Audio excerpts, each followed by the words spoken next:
Bismillahirrahmanirrahim. Alhamdulillahirabbil alamin. Wassalatu wassalamu ala asyrafil anbiya'i wal mursalin wa ala alihi wa sahbihi ajma'in.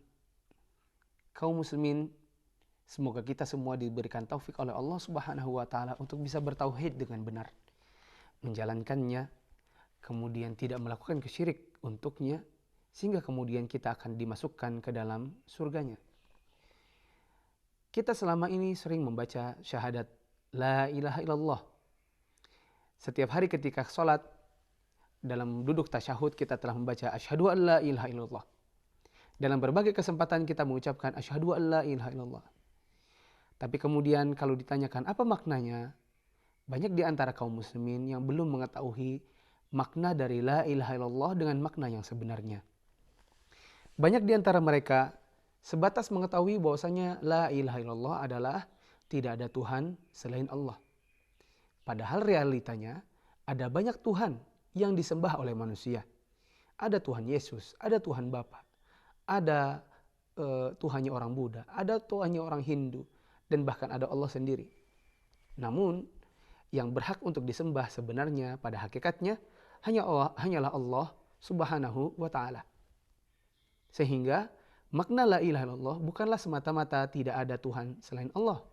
Tapi yang benar adalah tidak ada sesembahan yang berhak untuk disembah selain Allah. Dalam masalah ini, penulis kitab Tauhid yaitu Syekh Muhammad At-Tamimi meletakkan satu bab yang berjudul Makna Tauhid dan Syahadat La ilaha illallah. Beliau membawakan beberapa dalil di sini. Di antaranya yang bisa kita baca adalah firman Allah Subhanahu wa taala dalam surat Al-Isra ayat 57. Ulaikal ladzina yad'una yabtaguna ila rabbihim alwasilata ayyuhum aqrab. Orang-orang yang mereka seru itu, mereka sendiri mencari jalan kepada Tuhan mereka. Siapa di antara mereka yang lebih dekat kepada Allah? Kemudian dibawakan juga dalil yang lain di mana Allah Subhanahu wa taala berfirman, "Wa idz qala Ibrahimu li abihi wa qaumihi innani bara'um mimma ta'budun ila alladzi fatarani."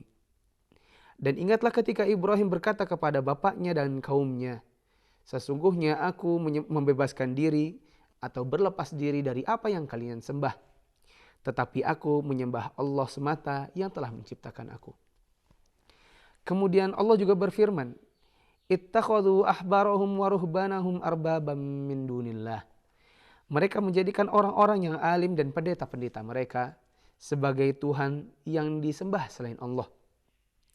Kemudian wa minan nasi may yattakhidhu min dunillahi andada yuhibbunahum ka hubbillah. Firman Allah dalam surat Al-Baqarah ayat 165.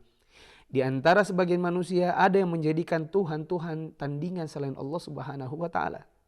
Mereka mencintainya sebagaimana mereka juga mencintai Allah. Kemudian diriwayatkan dalam Sahih Muslim bahwasanya Rasulullah SAW bersabda, "Man qala la ilaha illallah wa kafara bima yu'bad min dunillah haruma maluhu wa damuhu wa hisabuhu 'ala Allah." Barang siapa yang mengucapkan la ilaha illallah, tidak ada sesembahan yang berhak untuk disembah selain Allah, maka apabila dia mengingkari apa yang disembah selain Allah, haramlah harta dan darahnya, adapun perhitungannya diserahkan kepada Allah Subhanahu wa taala saja. Dalil-dalil yang disebutkan oleh penulis di sini menunjukkan bahwasanya makna la ilaha illallah yang sebenarnya adalah apabila seseorang itu tidak menyembah kecuali hanya Allah semata. Kemudian beberapa pelajaran penting yang lain yang dijelaskan di sini bahwasanya orang-orang ahli kitab terdahulu mereka menjadikan alim dan pendeta mereka sebagai Tuhan mereka. Apapun yang dikatakan oleh pendeta-pendeta mereka, walaupun itu bertentangan dengan apa yang Allah berikan, ketika Allah mengharamkan mereka menghalalkan, ketika Allah menghalalkan mereka mengharamkan, maka mereka sama saja menjadikan Tuhan-Tuhan selain Allah Subhanahu wa taala. Kemudian perkataan Nabi Ibrahim alaihissalam kepada orang kafir, "Sesungguhnya aku berlepas diri dari apa yang kalian sembah, dan aku hanya menyembah Allah Subhanahu wa taala yang telah menciptakan aku. Ini menunjukkan bahwasanya beliau adalah orang yang bertauhid dan mengajarkan ketauhidan. Beliau mengecualikan Allah dari Tuhan-Tuhan yang ada. Beliau meyakini bahwasanya ada Tuhan yang lain yang disembah selain Allah, tapi yang berhak untuk disembah itu hanyalah Allah Subhanahu wa taala saja. Kemudian Allah juga menyebutkan dalam ayat yang telah kami bacakan bahwasanya orang-orang terdahulu menjadikan cinta mereka sebanding dengan cinta yang mereka berikan kepada Allah Subhanahu wa taala. Dan ini bukanlah sebenar-benar makna tauhid. Yang seperti ini justru bertentangan dengan tauhid dan tidak sesuai dengan makna la ilaha illallah.